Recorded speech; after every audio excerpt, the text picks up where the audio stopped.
Eh bien, bonjour à toutes et à tous, on se retrouve pour une petite vidéo où on va parler un petit peu de ce qui s'est passé lors de l'épisode de Raw du 7 mai. Alors, le General Manager Kurt Angle a ouvert le show en parlant un petit peu de Money in the Bank, comme quoi il y allait y avoir 2 matchs de qualification ce soir. Braun Strowman l'a interrompu, il a dit qu'il voulait une chance pour être dans le Money in the Bank. Kurt Angle a accepté en disant qu'il méritait de l'avoir, en parlant un petit peu du Greatest Royal Rumble. Ensuite, Kevin Owens est apparu, lui il demande pas, il exige une chance pour être dans le Money in the Bank. Du coup, Kurt Angle a annoncé que il y aurait Kevin Owens contre Braun Strowman. Le vainqueur aura une chance pour aura sa place dans le Money in the Bank. Donc le match a eu lieu juste après. Braun Strowman qui a battu Kevin Owens dans un match où c'est surtout Strowman qui a été mis en avant, même si Kevin Owens a eu quand même un ou deux spots de gloire. Mais bon, Braun Strowman ça reste un monstre. Donc Braun Strowman a gagné le match. Il est le premier annoncé pour le Money in the Bank, pour la mallette pour Raw. Ensuite, on a eu une petite interview de Roman Reigns par Mike Rom, l'intervieweur quoi. Il dit que ce soir c'est son heure, il doit se qualifier, il doit montrer à qui le jardin, à qui le yard appartient, parce que le match annoncé c'était Roman Reigns contre Sami Zayn contre Finn Balor, le deuxième match pour se qualifier. Ensuite on a eu une petite séquence avec Goldust qu'on n'avait pas vu depuis longtemps quand même à Raw. Du coup Goldust qui était en train de parler avec Kurt Angle pour être dans le Money in the Bank. Jinder Mahal les a interrompus en disant que il comprenait pas pourquoi Roman Reigns avait une chance pour le Money in the Bank et pas lui. Du coup, Kurt Angle il a dit que pour l'instant il savait pas trop comment ça allait se passer avec Mahal, mais qu'il devait se concentrer sur son match qui allait arriver juste après, qui est contre Chad Gable. Du coup, ensuite on a eu un match à 6, 3 contre 3, Baron Corbin et les Revival contre No Way Jose et Titus Worldwide. Victoire de Baron Corbin et des Revival. Ça fait plaisir de voir les Revival gagner parce que c'est une équipe que j'aime beaucoup et je trouve qu'ils sont pas assez mis en avant, qu'ils devraient avoir au moins une chance pour le titre dans pas longtemps. Enfin, je pense, j'espère. Du coup, victoire de Baron Corbin sur No Way Jose avec un magnifique End of Day. Baron Corbin qui est présent, qui fait des matchs, qui a des rivalités un peu inutiles, mais il est là quoi. Titus Worldwide et No Way Jose, ça va devenir je pense des gros jobbers comme on a l'habitude d'avoir. Ensuite on a eu un match de qualification pour la mallette féminine cette fois. Ce fut Sasha Banks contre Ruby Riott contre Ember Moon. Alors ce match j'ai beaucoup apprécié le regarder. Les trois ont eu des bons gros spots. Après évidemment Ember Moon et Ruby Riott je les aime beaucoup, surtout Ember Moon, donc ça me fait plaisir de les voir catcher. Évidemment victoire de Ember Moon qui est la première qualifiée pour la mallette. J'espère vraiment qu'elle va gagner parce que c'est quelque chose que j'aime beaucoup. Que dire, pour Sasha Banks et Ruby Riott, je pense que ça va terminer en grosse rivalité avec les deux, avec peut-être Bayley et Sasha Banks contre la Riott Squad, en y ajoutant je sais pas, peut-être Ember Moon après le Money in the Bank, je sais pas trop en vrai, mais dans tous les cas Ember Moon est qualifiée pour la mallette féminine. Donc ensuite il y a eu une petite interview de Bobby Lashley dans les coulisses par Renee Young cette fois. Bobby Lashley qui a parlé un petit peu de son parcours et tout, et qui a envoyé un message à sa famille en disant qu'il les aime et tout. Bobby Lashley, j'ai l'impression qu'ils savent pas trop quoi en faire encore, parce que d'un côté ils vont pas, je pense pas qu'ils peuvent le tourner heel après un interview comme ça, et d'un autre côté en face il y a pas grand chose à faire, il y a beaucoup trop de face à Raw, entre Strowman qui est devenu face, entre Roman Reigns, Finn Balor, Seth Rollins, ouais, il y a pas grand chose à faire, Je sais pas du tout ça va être quoi son avenir. En tout cas Bobby Lashley, j'aime beaucoup le voir catcher et tout. Ensuite on a eu un petit moment dans les coulisses avec Sami Zayn et Kevin Owens. Sami Zayn qui demande à Kevin Owens d'être là pour lui, enfin de tenir ses arrières. Kevin Owens a dit qu'il serait là. Zayn qui veut absolument se qualifier. On verra plus tard dans la vidéo si c'est vraiment qualifié ou quoi. Donc ensuite on a eu le match entre Jinder Mahal et Chad Gable qui a été annoncé plus tôt. Victoire de Jinder Mahal, et après le match Jinder Mahal a attaqué Chad Gable. Voilà, Jinder Mahal, j'aime pas trop. J'aime pas du tout Jinder Mahal perso. Donc ce qui lui arrive, je m'en fous un peu tant qu'il devient pas champion. En vrai, il peut avoir des rivalités avec n'importe qui, je serais presque tout le temps pour l'autre. C'est un peu méchant, mais c'est comme ça, quoi. Ensuite, on a eu une petite séquence avec Zack Ryder dans les coulisses, avec Kurt Angle. Zack Ryder qui a dit que il voulait une chance pour se qualifier au Money in the Bank. Tout était en rapport avec le Money in the Bank ce soir. Jinder Mahal et Sonnen Singh qui sont venus pour qui les ont interrompus. Jinder Mahal qui a demandé à être ajouté au triple threat du main event.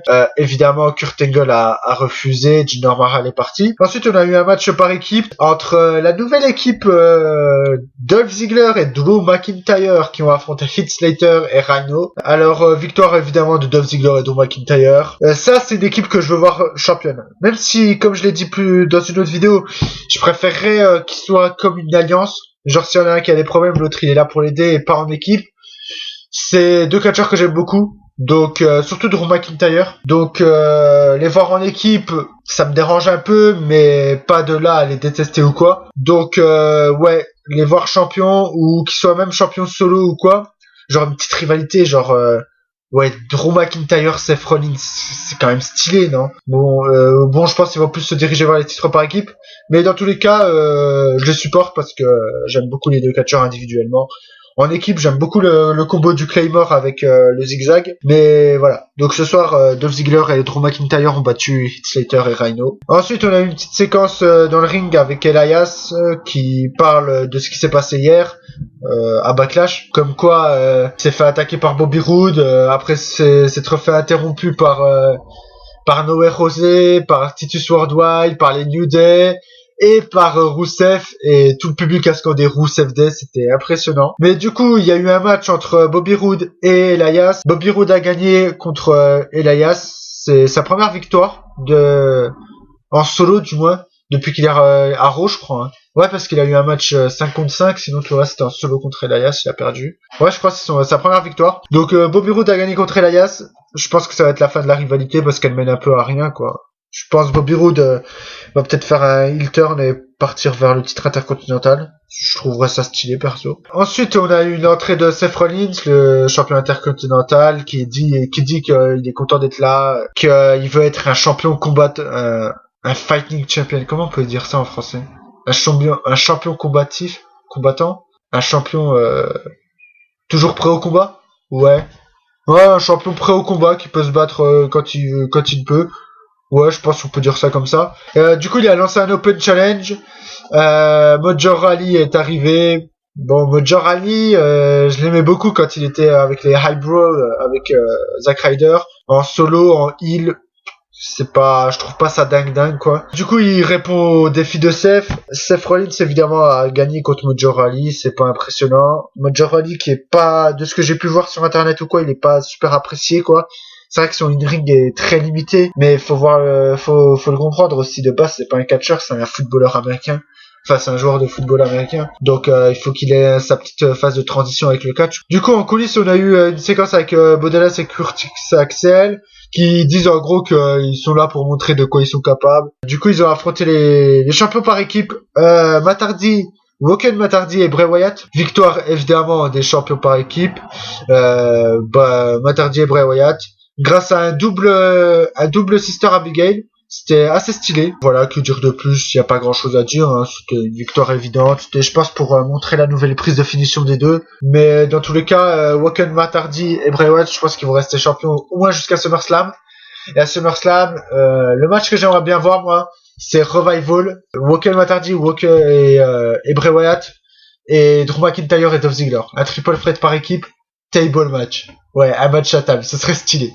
Ensuite, du coup, ça a été le temps du main event. Finn Balor contre Sami Zayn contre Roman Reigns. Donc le vainqueur est qualifié pour le ladder match qui aura lieu à Backlash, à Money in the Bank, excusez-moi. Le match, Roman Reigns a été beaucoup mis en avant, même si au bout d'un moment, Finn Balor et Sami Zayn ont fait une mini-alliance pour s'attaquer à Roman Reigns. Du coup, il a eu beaucoup de mal, c'est parti dans le public et tout, c'était un match assez stylé. La chose à noter, c'est que Jinder Mahal est intervenu à déstabiliser Roman Reigns, donc ça annonce sûrement une rivalité entre les deux. Bon, je vais pas vous cacher que je suis à fond sur Roman Reigns pour cette rivalité, quoi. Roman Reigns, c'est quand même bien un niveau au-dessus, quoi.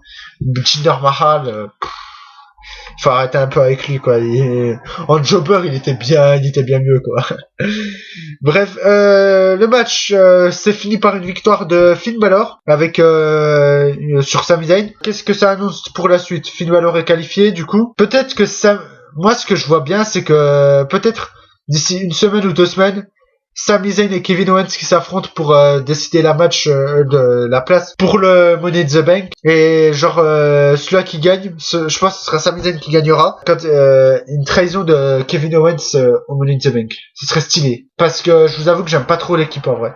J'aime beaucoup les catcheurs individuellement, mais en équipe, je trouve que ça mène pas loin, quoi. Du coup, ouais, Finn Balor est qualifié. Du coup, qu'est-ce qu'il y a à retenir pour ce Raw?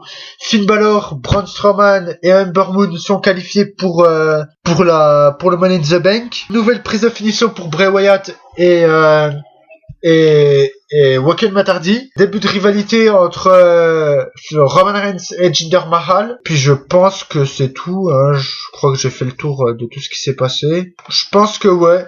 Je pense que c'est surtout ça qu'il y a à retenir. Du coup, n'hésitez pas à me dire ce que vous pensez un petit peu de Raw. Qu'est-ce que vous aimez comme rivalité, les catcheurs que vous appréciez, tout ça. Dites-le moi en commentaire. Sur ce, moi je vous laisse. Ciao tout le monde.